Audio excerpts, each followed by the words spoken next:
podcast, the Yeah. Bermuda Triangle. What the hell? What is this? What do you know about it? Yeah, so I had been planning that for quite a while because my whole life I've always been asked, as soon as I say I'm from Bermuda, people are like, oh, the Bermuda Triangle. Everyone's heard about it. Welcome to English with Lewis. Let's go! Hello, hello, hello. Good morning, good afternoon, good evening, and good night. Welcome back to English with Lewis and my little chit chats with other teachers. And we have another amazing guest from a kind of unusual country that we're going to hear a lot more about during this conversation. So, without further ado, Gemma, welcome. How are you? Hi, Lewis. Thank you so much for having me. I'm doing really well. Yes, I'm in Bermuda at the moment, but I'm actually moving back to Spain this Wednesday. So I've got a lot going on, but I'm really glad that we got to do this before I head back to Spain. Awesome, exciting. So we'll go over these things. Nice phrasal verbs that you used as well. You're heading back to Spain, you're Mm, returning to Spain, and you said you've hmm got a lot going on. You have a lot of things happening in your life. I'm a phrasal definitely. verb detector, if you've noticed. I know. No, that's amazing though, because it's crazy how often like we use phrasal verbs and you don't even realize that you're doing it. And like sometimes my students will say to me like, "Oh, I really need to work on my phrasal verbs." And I'm like, "You literally just said work on. Like you literally just used one." So it's crazy how much we use them and we don't even realize. So yeah, please feel free to stop me whenever and point out those phrasal verbs. So hopefully Yeah, you guys again, listening point will find out. that. Yeah. Oh my God. It's already happened. We've got three Point of them out. naturally.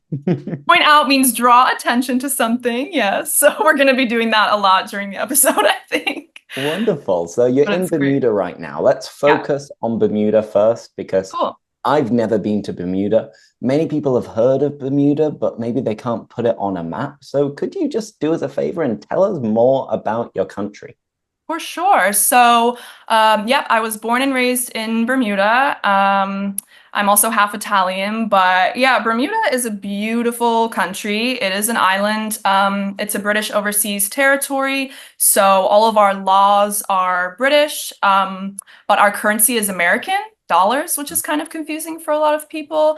In terms of location, we are off the east coast of America, the United States. Like the flight to Miami is about 2 hours. And then if you want to go to London, it's like 7 hours. So a lot of people think we're closer to like Bahamas and stuff like that, but we're actually in the middle of the Atlantic Ocean. We're In really the not middle of nowhere, completely literally. isolated. Yeah, it's kind of crazy. But it's a beautiful place. It's got a very unique culture. A lot of people try to ask me, like, is it similar to the UK or the US? It's just its own thing. Like it's so hard to explain the culture because it's such a mixture of the two. But you know, it's what you probably imagine, like very slow pace of living, island vibes, like beautiful beaches, everything is green. Like obviously we have like streets and a lot of people are like, "Do you live in real houses?" And I'm like, yes, obviously, but it is very wild. Like there's a lot of foliage, which means trees for anyone who doesn't know. Yeah, it's a beautiful place. The only thing is that it's very expensive to live here. So a lot of people ask me like, why do I want to live in Spain? It's because it's just Spain is much cheaper. Bermuda is very, very expensive. But yeah, Okay. it's a beautiful place. So in that case, if you won the lottery, let's say, I don't know, $1 million, I would you wish. want to live in Bermuda or Spain? That's such wow. I've never thought about that Mhm. before. Yeah, because for me, I always say it's a money thing, but I don't know. Like I love Bermuda. It's my home. My family are all here, but it's very small and it's very isolated. Like you said, it's in the middle of nowhere. So for me, I would definitely probably at least invest in a house here because it's like it would be nice to have it as my home base. Uh-huh. But in terms of living here long term, I genuinely think I wouldn't because I just want to travel more. I want to see more of Europe. Um, and yeah, it's really difficult to get flights from Bermuda. You know, it's expensive and it's long. So yeah, honestly, I think even if I had all the money in the world or I won the lottery, I would still live in Europe, probably.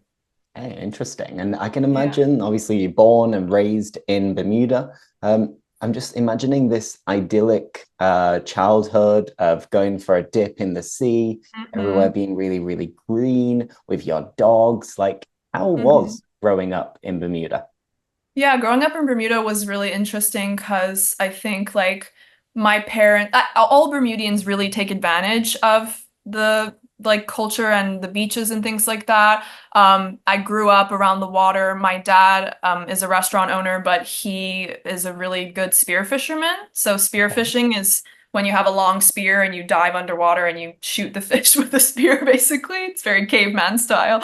But yeah, I grew up on boats. Grew up around a lot of dogs, like a lot of pets and stuff, and very outdoorsy kind of life. And yeah, honestly, I wouldn't trade it for the world. It was really amazing. And you're from Leeds originally? Yeah, exactly. So I'm Oh, from a cool. town called Bingley, but it's around about Leeds. It's like half an hour away. So I'm not from like a big city. I Mm, did have like a nice childhood of going to mm. parks and having like some nice forest around me, Oh, always cool. being able to play football, play rugby, go Nice. skateboarding as well. I think everyone has a little bit of a phase when you're like You're just like, I about to be a skateboard now. teenager and you're like, oh, I'm into skating. Yeah, I'm just a I used to have a skater, you know? penny board, one of those tiny ones. Do you remember those? The little tiny, the like I mini remember them, skate. but they're so dangerous. Like Literally, there's nowhere to put it's your so feet. you can't balance. Like No. it's so small and then they go so fast. So it's kind Yeah. of yeah, it's a little Yeah. bit of Danger zone. haphazard. Yeah, for sure. So, right at the moment, are you in like Leeds, like central right now, or? No, so right now I'm back at mum and dad's and I'm Oh, back cool. in Bingley. So if you look Small town. outside, I've got a nice green garden. Oh, pretty. Um, this Cute. morning it was spitting, it was drizzling, it was raining just a little bit all morning Hmm. whilst I was working, and I kept Typical looking. UK weather. Typical. Like you don't get that wet, but it's constant. And it makes your hair frizzy. It's like, it's just annoying. It's not even, I'd rather it pour. I would rather it rain really heavily than just like spit because it's like, dude, if you're gonna rain, just rain. Like Just rain proper. properly, right? Yeah, for But sure. it's Yeah. interesting because it was raining just a little bit. It was spitting, it was drizzling, and then I was like, all right, I'm not going to get too wet. I'm going to go out for a run. So Oh, do you got run? changed, Cool. went out for a run along the canal. So it's really, Nice. really flat. Yeah, that's good And for then as running. soon as I got out with my headphones on, it started absolutely pouring it down. It Oh started pissing no. it down. Oh So no. I was soaked. I was wet through, which That's is so just annoying. Is it uh, cold? not really. So Mm. right now I'm speaking to you from the past because we are recording this on the 2nd of September. So it's technically summer in the UK. And last Mm. weekend it was really nice. It was like 20 degrees and sunny. Did you guys have a little heat wave? Was everybody in the beer Kind gardens? of. Kind of. And it's interesting because maybe this is the last little bit of rain because showing you now Oh, cool. Bingley, it looks like summer has finally arrived Oh in my God. September. September. 20 degrees, a That's little bit nice. cloudy, a little bit sunny. It's No, I quite could nice. deal with that. Yeah, that's cool. What's the Amazing. weather like in Bermuda on the 2nd of September, So if I 2026? look out my window right now, it's very clear, not many clouds, very blue skies, high humidity. So it's about 80 to 90% humidity normally, and the temperature is normally hanging around like 30 degrees Celsius. So it's pretty hot. I went for a dip, which means a short little swim, this morning in the bay, like the little how do you even explain what a bay is? It's not completely out into the open ocean. It's like a little area that's protected. Uh-huh. Yeah, it was beautiful. It's so nice. I mean, it I love sounds just like my morning. it. You're like, I got soaked in the rain I while got running. I'm absolutely like, soaked going for a run. and I'm like, I went for a beautiful dip in the bay in the Yeah, it's really sunshine. humid, but I'm not going to complain, it's fine. I'm just rubbing it in your face completely. I like that. Nice expression. I'm rubbing Yeah. it in. So, if someone is jealous or envious of another person's situation, let's say, and then they let you know about it and they don't let you live it down, they are rubbing it in. So they're rubbing it in your face. They're letting you know about a bad situation. And, I got wet this morning. You got wet, but you went for a nice dip today. So, same thing, That's right? so funny. That's a good expression for sure. Now let's just return to Bermuda a Yes. little bit more. And you mentioned before we started recording about a phenomenon, a mystery that many people know about, but people don't actually know what it is. And I believe you spoke about this recently on your own podcast, the Yeah. Bermuda Triangle. What the hell? What is this? What do you know about it? Yeah, so I had been planning that for quite a while because my whole life I've always been asked, as soon as I say I'm from Bermuda, people are like, oh, the Bermuda Triangle. Everyone's heard about it. So I decided to do a podcast episode. So I'll just briefly touch on it, speak about it shortly. But if you guys are interested, you can head to my podcast or my YouTube channel. It's all English with Gemma, and click on the Bermuda Triangle episode. But yeah, briefly, the Bermuda Triangle, I don't even know why it's called the Bermuda Triangle because it's between Florida, Puerto Rico, and Bermuda. So I don't really know why they were like Bermuda Triangle. Now we have like the bad reputation. But yeah, it's a mystery where, in the past, planes, boats, people disappeared in this area of the ocean. And there have been lots of different theories and myths, and I discuss a lot of that in my podcast episode.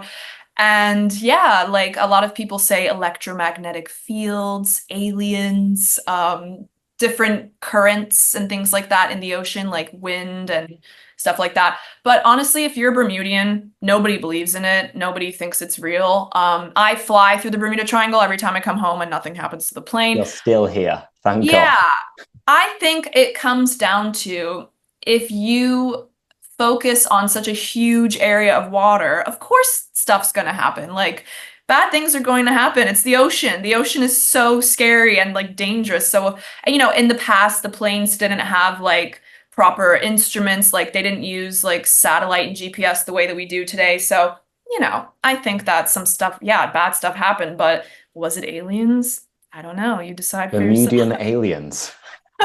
Exactly. This is where they come from. Maybe I'm one. Maybe.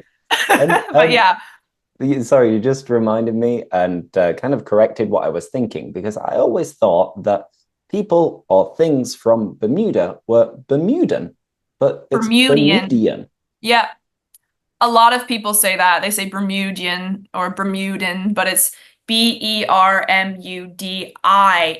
Bermudian. Yeah. Okay. So now you know. I know, yeah. Every day is a school day. Every day you learn something new. And what are people from Leeds called? Because I know in Liverpool it's like Liverpudlians or something. What are Leeds people? Yeah, it's not very good. Like we do have one, but nobody. Is it like derogatory? No, it's just I don't know why. Like people always call people from Birmingham, they're Brummies. People from Brummies. Newcastle, they're Geordies. As you said, people from Liverpool are Liverpudlians or Scousers. Yeah. And people from London are Londoners, etc., etc. But from Leeds, nobody actually uses it. But is the term a Leutner? So a Leutner is a person from Leeds, and to be honest, I have never really heard it being actually used. Like I've made a video on this topic a few months ago. Oh, really? And I was like, it'd be nice to use mine, but nobody uses it's pointless. it. Like there's no point because nobody actually uses it. I've never heard it. A person from Yorkshire is a tyke, but again, you might have heard of it maybe, but it's not common knowledge. So weird. What a shame, right? Yeah. Are we not important enough for you? Oh, English? I'm sorry. That's so weird. British English, American English, Bermudian English. Are there phrases or slang terms that you use only in Bermuda? That's like a whole episode on its own. Oh, lovely.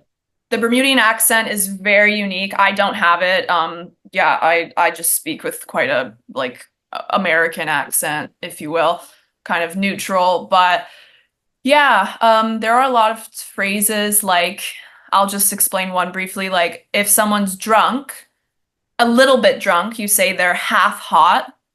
Okay. If they're really drunk, you say they're full hot. So you'd be like, wow, he's full hot. It's nothing to do with being sexy. It's nothing to do with temperature. It means that you're really drunk. Like he's full hot. So that's a little taste of the Bermudian slang, but there are like hundreds, probably thousands of words that are unique to Bermuda.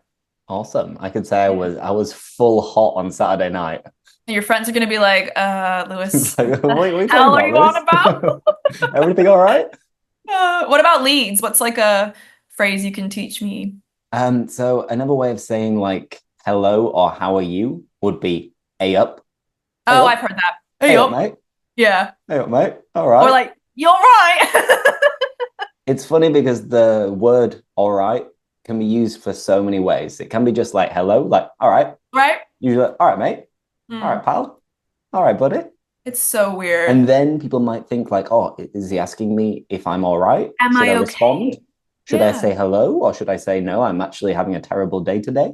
It's so But weird. yeah, just When if I you're not first sure moved, what to say, just say, all right, yeah, all right, yeah, all right, just all right, repeat mate. what you hear. I remember when I first, so I lived in the UK for 8 years and I was in Manchester, so people very similar, like, you're right, love. And I was like, what the hell? I literally thought they were asking me if I was like physically okay. Because if you ask someone in American English, like, are you all right? It sounds like, are you not okay? Like, what's wrong? Like, are you, or like, what's up in British English would be like, what's up? Like, what's wrong? But in American Mhm. English, what's up's like, hey, you all right? So for me, it was really confusing. It was definitely like a learning curve that I had to get over because I would always reply when someone said, you all right? I'd be like, yeah, I'm fine, thanks. How are you? That's not, you should just be like, all right, or like, She's hi. chatty, isn't she? Yeah, they're like, what's wrong with this American girl? And I'm like, I'm So when I just replied then, my Yorkshire came out a little bit because usually it doesn't because I'm very Yorkshire. neutral as well. But then it sometimes comes out and I just said, Mm, all right, in it.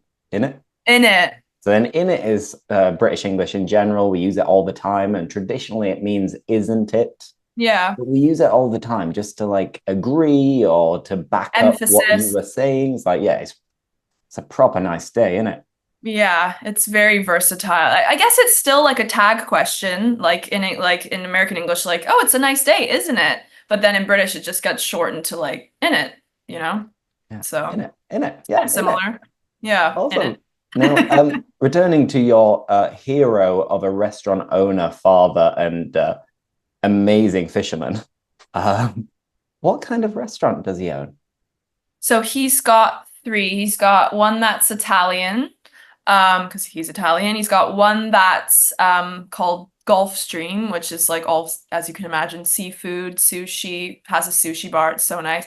And then he's got another one that's an Indian restaurant. He's got all Indian chefs. It's like proper like curries and everything. And yeah, it's so very different styles of restaurants, but yeah. So that being said, how much of a foodie are you? Oh, that's a good expression. A foodie, someone who loves food. I'm definitely a very big foodie. Yeah, I grew up in around the restaurants. My dad's also a really great chef. You know, he not only just like oversees the restaurants, but he's really like invested in the menus and creating the dishes. So yeah, I'm very, very privileged. I grew up with two parents that love to cook. I'm not like that into cooking. Like I'm a good cook if I want to be, but I'm just lazy, like let's be honest. So I kind of assemble and prepare food, but I love going to restaurants. So yeah, I'm definitely a huge foodie for sure. Are there any dishes or ingredients that you don't like, that you can't stand? Mm, I can't stand. Shit, that's a really hard question because I honestly think I like everything. I'm trying to think of some. That's a good Well, sign, if so. it's not that I can't stand it. It's that I physically like cannot digest lactose or gluten, which sucks because obviously my dad's Italian, so like pizza, pasta, cheese. And I can't have any of those things, but I'm lucky because there's loads of like gluten-free and lactose-free alternatives, so that's no big deal. Do you have any food allergies or are you like a normal person? No, I'm not a normal person, unfortunately. I wish. But no, I'm allergic to peanuts in particular. Oh no, that can be really serious. But it's weird because I'm not allergic to all nuts. Like I can't have peanuts, I can't have Just walnuts. I don't know if I can have pistachios, and I Don't do really it. want to find out No, because don't. What do you pistachio do? ice cream Why, looks incredible. why don't you like brush a little on your lips and see if you get like swelling and then you can, This is what I right? need to do. I keep putting it off. I keep like delaying it, Delaying it. postponing it. Yeah. But yeah, if I have peanuts, or actually I have a very acute sense of smell when it comes to peanuts. So if someone's eating peanuts, then I'm like, You're like, where are the peanuts? where are the Get them away peanuts? from me. But then I'm only allergic if I actually eat them. Oh, And so then you're if not I like the do, airborne people that like when okay. like I'm not normal, but I'm not that weird. You don't have an EpiPen. I should, and I do, but Okay. I don't usually take it with me Dude, because I'm so good at detecting when a peanut is around. you're So, like a dog that can like sniff out like a drug detection dog, but you're just a peanut detection human. and then you'll see me like jumping across the plane and like snapping the Oh the my peanut God. out of someone's house. Wait, are you one of those people where they have to like make an announcement? They're like, can everybody not eat peanuts on this flight because Lewis is here and he can't. I mean, I could be like that, But but you're not because it's not airborne, right? Like it's I just like to go under the radar and mm, like play it down as much as possible to make mm, it seem like I'm not that allergic when maybe I should be more careful. And mm, maybe as I get older, I will become more careful and take mm. my EpiPen wherever I go. Yeah. But I'm living on the edge, I guess, and just Be detecting it careful, with my man. nose. Have you ever had like a big like reaction or a problem? I've had reactions, but it's never been that Like major. So, hospitalized or anything? Yeah. mm, yes, but like, so first thing that happens, usually I know when I've had some peanut, so I stop eating it immediately. And then my lips will start tingling. So I'll Mm, feel like some kind of weird sensation. And then they might swell up and become swollen. mm. And then my face will go red, which naturally I get a red face a lot. Natural So that blush. can't really tell. You can't really tell And then your throat. it starts to get a little bit harder to breathe, Oh my but God. never to the point where I can't physically breathe. That's Like still it gets really harder, scary. but I'm never in danger of dying at least. Yeah. Touch wood, Touch fingers wood. crossed, it doesn't happen. Yeah. But I've been hospitalized, I've been sent to the hospital, but only as a precaution. So if Okay. I've had an allergic reaction, They just then want to usually see how you, they say that I should be monitored. So yeah. then they take me to the hospital, make sure that Mm. everything's okay. And then a few hours later, I go home and it's as They'll if release you. nothing had ever Yeah. happened. So Weird. yeah, Crazy. in Be careful response of to your those nuts, question, man. I'm not normal. That's okay. Me neither. Keeps things interesting, keeps other people on their toes. Exactly. It keeps you on your toes. To keep someone on their toes, what does it mean? So to keep someone on their toes means to keep somebody kind of like vigilant and to make somebody like very aware of something and ready to react. So if I'm like keeping you on your toes, I'm making sure you're paying attention and you're ready to react if a negative situation happens. So yeah, that's what I meant by keeps you on your toes. Perfect, wonderful. Now, you've just been explaining perfectly that expression. Let's talk about your English teaching career and why you got into it in the first place. So, what is your story? So my story in a nutshell, which means briefly. Oh, sorry. In a nutshell, we were just talking about your Yeah, I nut. know. Oh my God, that's so You're funny. really rubbing it in, aren't you? Literally, oh my God. So yeah, my story briefly. So I moved to Spain from the UK, studied in the UK university, moved to Spain in 2018, did my TEFL course, which is Teach English as a Foreign Language.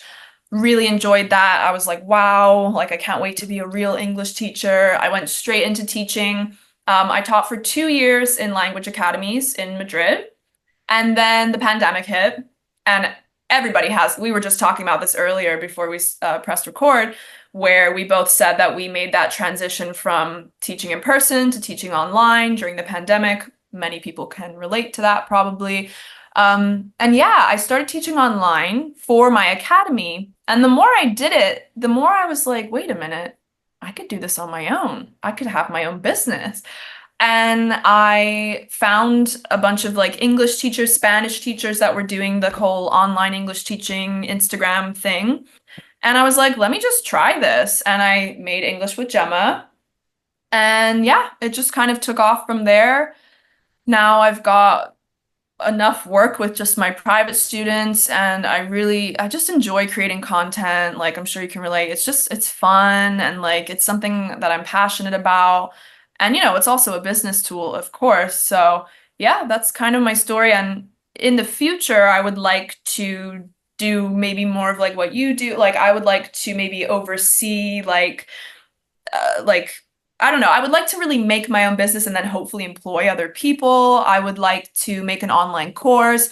So there's definitely opportunities for expansion, but I'm not there yet. I'm 27 and I'm just trying to like figure out my life. So, but I have an idea of where I want to go, basically, is what I'm saying. Exciting. Sounds good. It sounds like a lot of things are in the pipeline. A lot of things are Mm. being prepared and being thought of. So in the future, watch this Mhm. space for Fingers crossed. the empire to get started. Let's Fingers hope. Let's crossed. hope. But no, it sounds great. And of course, a lot of teachers were in the same situation, teaching in person and then moving online, Yeah. panicking a little bit and having to get to grips with how to use Zoom, Teams, etc. I had no Um, idea. Yeah. yeah, how was that transition for you? Oh my God. Like, so I suffer like really badly just from anxiety in general. And it's gotten better with the years. But when this happened, I think I was like 22 and I was a very new teacher. I'd only been teaching for like 2 years. And then my boss was just like, "Hey Gemma, so starting tomorrow," it all happened so fast in Spain. I don't know where were you when the Yeah, I was pandemic in kicked off? Seville when it happened as well. So it was like from Dude, one day to the 0 to a next, 100. life changed completely. Literally, it was wild. I remember we used to have to like we got stopped by the police when we were trying to go to the grocery store. Like we weren't allowed to leave our house, not even for a walk. It was crazy. But anyways, getting back to what was I saying? Oh, my boss, she was like, "Okay, starting tomorrow, you need to start teaching on Zoom." I was like, "What the hell is What is Zoom?" Zoom? Like, what? What? And so yeah, it was a huge like what's the expression that I'm looking for? I don't know. It was a huge shock. Like I was just thrown into the deep end, which means when somebody puts you into a situation where you're not prepared, much like being thrown into the deep end of a pool and not being able to swim. And that's how I felt. But, after like 2 weeks, I was like, wait, do I like this better than teaching in person? And it turns out we both do, right? Ah, I just exactly. think it's more flexible. That's the biggest privilege when you think like when you're organizing your holidays or anything like that, like Mhm. nothing is impossible because you Yeah. think like I'll just grab my Take my computer, laptop, let's go. my Yeah. phone, my iPad, whatever it Mhm. is, and you can teach wherever you are as long as you have Wi-Fi or data, Yeah, which the is a little Wi-Fi bit is of a headache. important. But with Yeah. that, it gives you so much freedom. You can travel around the world. You can teach people from all over the world as well. You're not just limited to having students from Madrid, for Yeah. example. So, I mean, I think it changed everything. And in my opinion, for the better. Me And I too. think most students and people in general have got used to the fact that we will always have online education, remote working. So it's definitely here to stay. Yeah, And I'm a big advocate, I'm a big supporter of me too. anything remote and not in person. Hmm. Um, to the extent that when I meet people in person now, I'll get a little bit sweaty, my Oh, I cheeks get will so go red nervous. as well. And I'll start Yeah. like, oh, can't wait to get Hi. home. Yeah. It's weird. My social anxiety definitely got a lot worse after the pandemic because I was just so used to doing things online and not really socializing. And then I remember I had to like relearn how to be sociable and how to like introduce myself. And it's weird because I seem like a very extroverted person and you also seem like very extroverted, by the way, which means like outgoing, very sociable.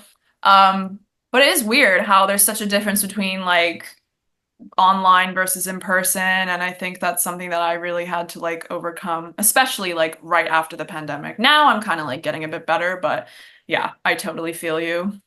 Awesome. So you're moving back to Spain this week. You've been Literally in Wednesday, 2 days. Bermuda for a while, I understand. I'm going back in Christmas. Okay, cool. Mhm. What is it that has drawn you back to Spain? And what have you missed about Spain not living in Spain? That's a good question. Thanks.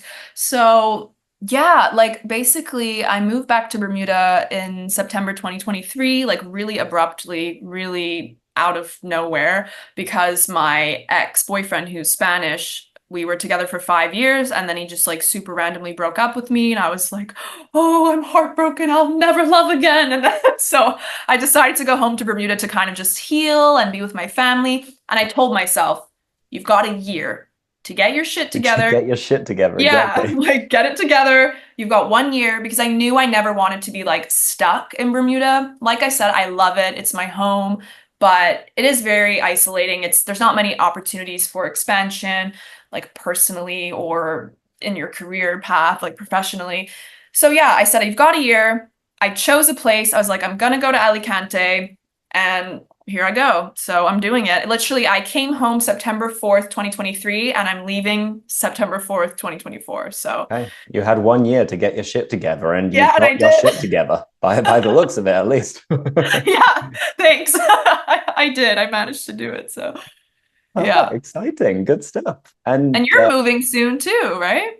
well, not really. Like I have three homes essentially. You So just bop back and forth I'm between just them. like bopping, moving, hopping between England, mum and dad's house in Bingley. It's always nice to come back. And I always Yeah. come back to see my nephew and to spend time with them, catch up with my mates as well. That's nice. So I'll come back here every couple of months and stay Mhm. for like a week, more or less, Okay.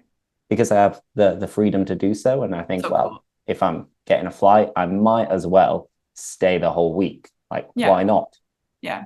And then in summer, and I'm always in Spain for certain events. I'm always in Spain as well because of my girlfriend and her family. Hopefully, in the future, we'll be moving back to Spain, but Hmm. let's see what happens. And then this weekend, yeah, I'll be going back to Brussels and kind of getting back into the routine of life almost because, as I said earlier, it's the 2nd of September. It feels like I've kind of had enough of my holidays now, and I'm Mm. raring to go and get back into the routine, which is a little Mm. bit strange. I'm a routine person. No, I feel like Like I that. need Yeah. a little bit of organization in my life. Structure. Yeah. So yeah, that's what's about to happen. And let's hope the next few months will be nice and productive. Yeah. Fingers crossed. Oh, I'm sure. I'm sure they will be. Just from talking to you for a little while, I feel like you've really got a good idea of like what you want for your life and for your career, and I'm sure it's all going to go great for you. Got I my know. shit together. Yeah. Now, let's touch on some different topics that I see that you're interested in many different things that maybe I'm not interested in. So I'm going to Mm, quiz you about them a little bit, if cool. you don't mind. Yeah, go Uh, for it. the first one is yoga. I've Mm, told myself so many times that I should get into yoga. I mm. remember I tried during the lockdown in the pandemic because it was like, why not? If I'm Everybody not was going to like, try namaste, now, haircut. when am I going to do it? But I couldn't really get into it for Mm. different reasons. But when did you get into yoga? And like, how often do you do it? What do you Mhm. like about it? Tell me everything. Okay, cool. So yeah, yoga. I took up yoga. It's a phrasal verb when you start doing a new hobby. I took up yoga about 7 years ago, and it's so funny to think about it now. I was so anti-yoga. I was like, Mhm. this is not going to help me. This is all about being flexible and being skinny. And like, I just had so many preconceptions in my head about what yoga was. And my best friend, Bermudian girl, she's a yoga teacher. And she was like, please just do one session with me. And I was like, ugh, fine. After like so long of her trying to convince me, I was like, okay. I was hooked. I was addicted from the first time I ever did yoga. And it's just been such a big part of my life ever since. And it was definitely a journey. At the beginning, I was very much focused on the flexibility aspect and being like, I need to look like this and do this. And then I started reading some traditional like books and I started looking into the culture of like India and I actually started understanding that yoga is not about what it looks like. It's about what it feels like. It's about connecting to your body and your breathing and it's a mind and body connection and then meditation also just comes hand in hand with it and like I literally don't think I would be where I am with my mental health and also just like my like spirituality, everything if I hadn't taken up yoga. And I would say to anyone who's like dabbled, who's experimented with it, or who's interested in it, try to have an open mind and like try not to be like, okay, yoga is all about like being flexible and doing this like position properly. And like, you don't have to look how your teacher looks when they're in an asana, when they're in a pose. You don't have to look like that. You just have to feel good. And if you have a really good yoga teacher or you find a good YouTube channel, they will reiterate, they will say again what I've just said. It's not about making cool shapes and being flexible. That's like the shallowest version of thinking about it. It's much, much deeper than that. And it's all about breathing and just moving your body and connecting with yourself. And yeah, I would just say anyone who has those preconceptions, please try to ignore that and try to get into it if you can, because it's really can be life-changing. Interesting. No, I think it's a very convincing argument that you've just given us. And you mentioned it's all really about your breathing and it's good for your anxiety as well. Is meditation similar in this? Like I've always put the two together. Yeah. Of course, if you are doing yoga, you're actually stretching and moving at the same time. And then meditation is like yoga without the movement. Basically, you're kind of like on the right path. So yoga in Sanskrit means union, and it's union between your body and your breath, and of course the movement. And so traditionally, you're supposed to do yoga first. You're supposed to move the body and get all that movement out, and then you come into meditation at the end of the practice. So they do go hand in hand. You're exactly right. And the whole idea is kind of if you can move the body, then you can like still the mind after, kind of come back to yourself and recenter. And I would say to anyone who's interested in meditation, I do a daily meditation practice. I have been doing that for the last 5 years. There's loads of apps. There's Headspace. There's Insight Timer. There's plenty of guided meditations on YouTube. And it's not about getting rid of your thoughts. A lot of people think like, I can't meditate because I think too much. And it's like, no, it's about closing your eyes and breathing and listening to your thoughts and then just letting them pass. So you'd be like, oh, what am I going to have for dinner tonight? And you go, okay, let it go. Let that thought go. And then when you start thinking about, oh, my dog has to go to the vet. Okay, noted, let it go. And it's about once you do that enough times and you watch the thoughts go, you can then kind of like slow them down to the point where maybe you don't have a thought for 2 minutes or 3 minutes and you're just totally present. And that is the goal, but that takes a long time and not every day is the same. And it's not about having no thoughts. It's just about being conscious and aware of your thoughts and just coming back to yourself kind of. Right. I mean, you're convincing me. You keep convincing me. And you mentioned something which is quite interesting that we mentioned before we started recording. And you spoke about a dog. What has my dog eaten, etc. Yes. Do you have your own pets? Or what is the situation with you and dogs? So it's so funny because everyone on my Instagram, whether it's my personal... how many dogs do you have? Literally, people are like, dude, how do you have so many dogs? So basically, my sister has a dog, Hudson, who I talk about a lot on my Instagram. He's like the main feature. He's so cute. I actually have a tattoo on my wrist of his ears because one ear stands up and the other one goes down. So me and my sister I was about to say that doesn't look like a dog, and now I just the ears. You're like, wait, what? Is that an abstract dog? So basically, there's a lot of dogs like in my family. My dad has dogs. I've grown up with dogs. But the whole reason why it seems like I'm always with a dog is because I'm doing dog sitting. I've been doing that full time since April. And because I work online, people love that I can come to their house, take care of their dogs. So basically the premise of dog sitting, it's very similar to babysitting. People go on vacation. They leave me their house. I have like full reign of their house. I can do whatever I want. It's awesome. And they're always beautiful houses with like beach access. And then I have a couple dogs or maybe just one. And yeah, I make sure they stay alive while their owners are gone. And I have a great time and I get paid to do it. I get paid to do something I love. It's amazing. So highly recommend dog sitting in Bermuda for anyone who wants to do that. That's wonderful. And then, do you have any pets? Not at the moment, unfortunately. I grew up always with cats. We had like 4 cats during my like childhood, and they always seem to have accidents. At least the first few had accidents and sadly didn't make it. Oh Um, no. and then we got a cat when I think I was like 8 maybe, and her name was Misty. And Oh, Misty was alive and stayed with us for like 20 years. She was wow. eternal. She was like making up for the fact that my All the other previous ones had cats died. didn't Yeah. really make it. Aw. So Misty was with 20 us for a long years. time. And then at the same time as we got Misty, I really wanted a dog. So I remember trying to convince my mum and dad for like 2 or 3 years, being like, please, please, please, I'll take the dog out for a walk and I'll pick up the poo. All I'll the be in bad control stuff. of everything. I'll even pay for the dog as well. So listen, I'm fully committed. And yeah, we got a dog called Stella. And then Stella and Misty were like best mates. And it was beautiful. Stella's Aw, a golden retriever. cute. Misty was like a gray to brown kind of black The cat. name makes sense, Misty. Exactly. Misty's like a little bit foggy.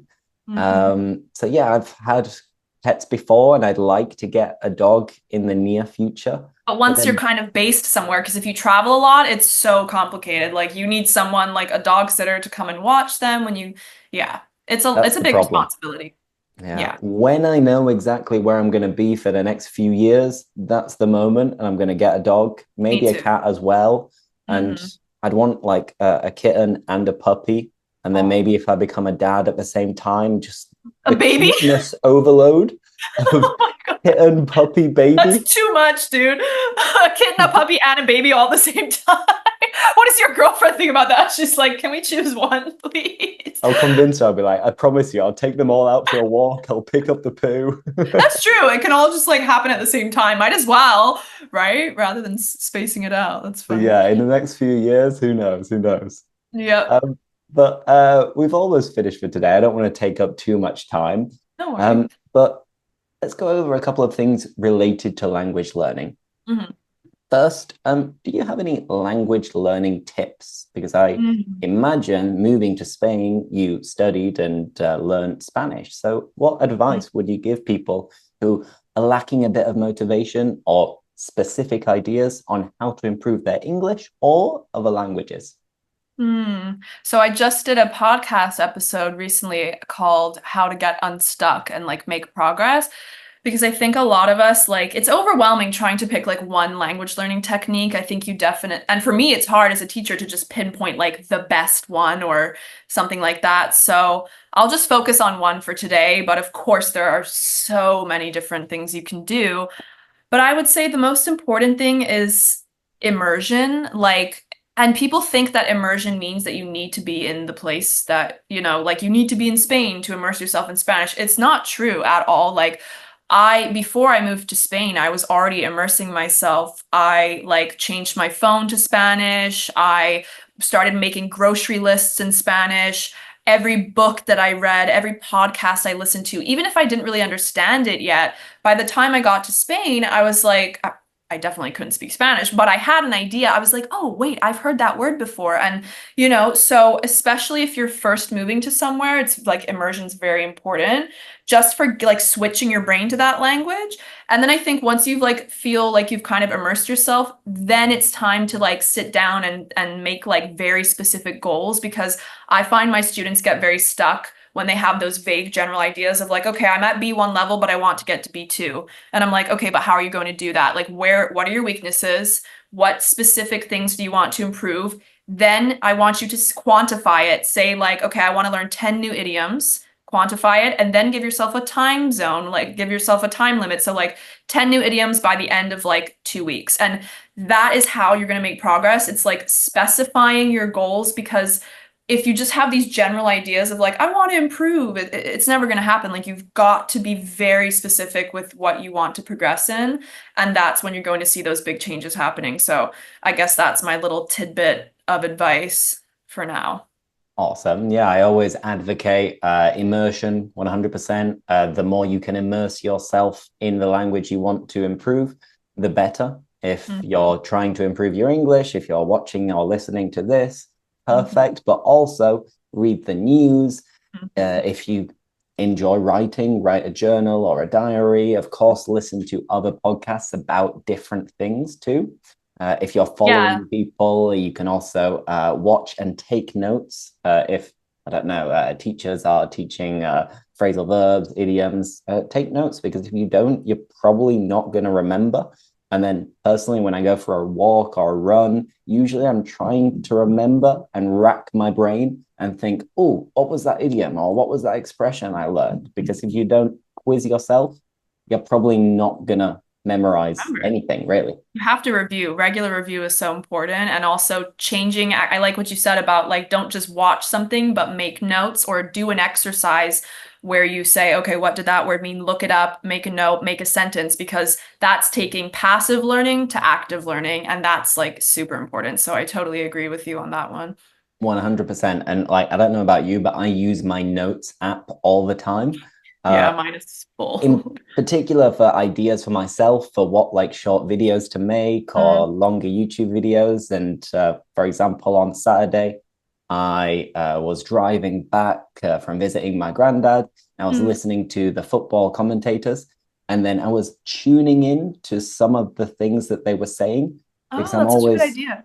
On the lookout for like, oh, what phrases are they using? Oh, what colloquialisms are they using? And one of the guys said, he's been working his socks off. It's like, oh, this guy's, he's always working his socks off. Yeah. So, if you are listening to a podcast, then really pay attention, focus. And if you hear something that you don't normally hear, a nice expression like this, make sure you take a note and then try to use it in your next conversation.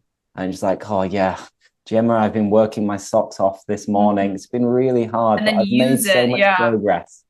Yeah, that's really good advice for sure. You don't use it, you lose it, you know? Lose it. And finally, do you have a favorite English idiom or expression? I'm trying to think of one that doesn't involve swearing. Feel free to swear. Let me think. Hold on.